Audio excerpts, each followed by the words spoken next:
Hey, what's up, guys? Welcome to the channel. The UFC has announced its return to London July 23rd. We are getting a massive heavyweight fight between Tom Aspinall and Curtis Blaydes. And not only is this an amazing heavyweight matchup, also this is all but confirmed Jon Jones' debut opponent. We'll talk about that a little later in the video. But this is a massive heavyweight fight. You have number 4 Curtis Blaydes versus number 6 Tom Aspinall. And honestly, Tom Aspinall should be ranked above Derek Lewis. It is what it is. I don't really, put too much credit to the rankings. It's made by a panel of basically unknowns. But either way, it's a massive heavyweight fight. And in the heavyweight division, it's a little bit shallow. So you're never more than really 1 or 2 fights away from a potential heavyweight title shot.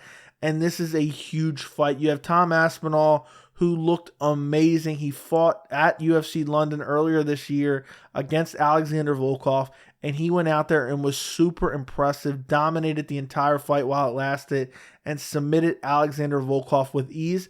And that was Tom Aspinall's first real big step up of opponent. Outside of that, Andrei Arlovski, Sergey Spivak, not the biggest of tests in the heavyweight division. And he went out there against Alexander Volkov. A lot of people doubted him. I actually picked against him. I thought he could definitely win the fight, but I picked against him. To go out there and dominate a guy like Alexander Volkov, finish him in the first round. It's not like Volkov's getting finished all the time. And win in that fashion, I am all aboard the Tom Aspinall train. And now he's going to headline the UFC's return to London in July against Curtis Blaydes, which honestly, this fight is so compelling. Curtis Blaydes coming in off that win of Chris Daukaus, outstruck him, then in the second round, clips him, puts him down, finishes him off with ground and pound TKO. Great win for Curtis Blaydes. And Curtis Blaydes has always been a guy that I have considered, and a lot of people have considered, championship caliber, but he just has trouble with those power punches. I've talked about this in the past about Curtis Blaydes. He has 3 losses in his MMA career. 2 of them are to Francis Ngannou, and 1 of them is to Derek Lewis.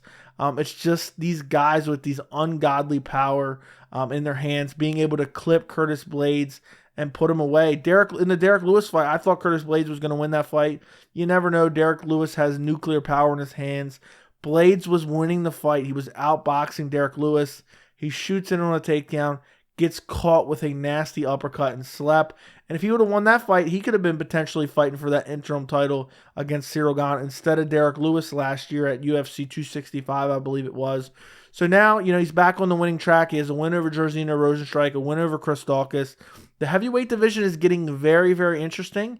And what better time to match him up with Aspinall? I mean, you look at this matchup, both guys are very well-rounded. Curtis Blaydes, very athletic, a huge heavyweight, very strong, great wrestling, heavy power in his hands as well. He doesn't have the Derek Lewis, Francis Ngannou power, but he still has nasty power. KO'd Daukaus in his last fight, had KO'd Junior Dos Santos in the past, has great wrestling, the ability to take you down and control you on the ground. Just 2 elite level fighters. You look at Tom Aspinall, and I know he got his first real big win over Volkov against a top-ranked heavyweight, and he's kind of talked about in the past he wanted to really take it slow, but he goes in there against Volkov, takes him down, submits him in the first round, and nobody does that to Volkov. And Aspinall, you look at his skill set, very fast hands, solid power as well, super athletic, has good wrestling, has good jiu-jitsu, has this submission ability. This makes for a very interesting fight. The most intriguing fights to me are ones that are really toss-ups, and either guy can win those fights.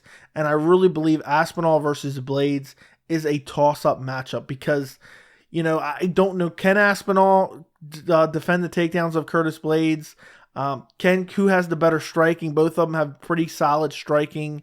I think Aspinall is probably a little bit better striker. He's definitely faster. And also, I think Blaydes is much bigger than Aspinall. Blaydes cuts weight to get the heavyweight.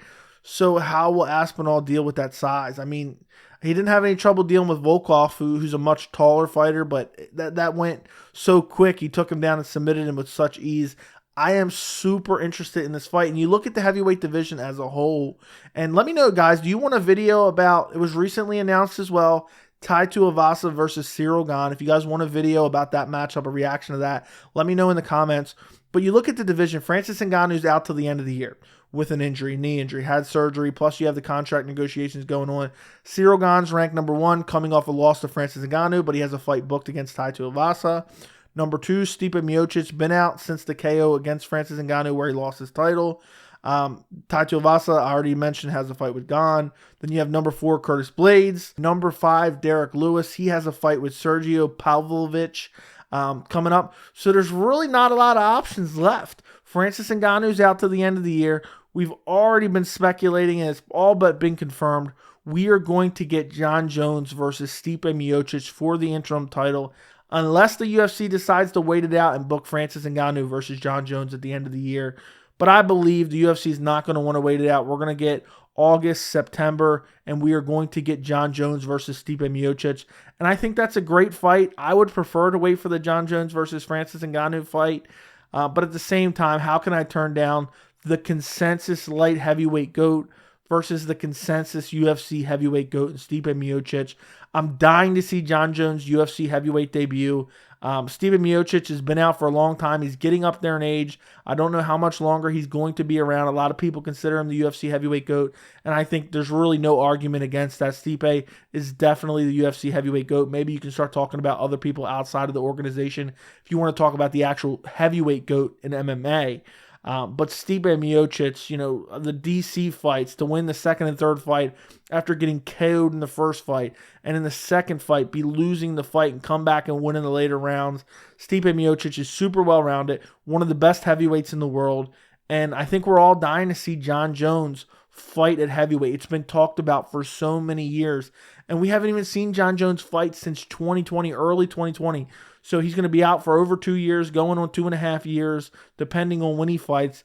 He's going up a weight class, and he's fighting one of the best heavyweights of all time, who, I wouldn't say is past their prime. Obviously, they're getting up there in age, but Stipe Miocic is still very good. He's had a lot of time off to recover from the KO from Francis Ngannou, and I'm very curious how Jon Jones is able to deal with Stipe Miocic at heavyweight. So that fight's confirmed. Let me know what you guys think in the comments of all these fights.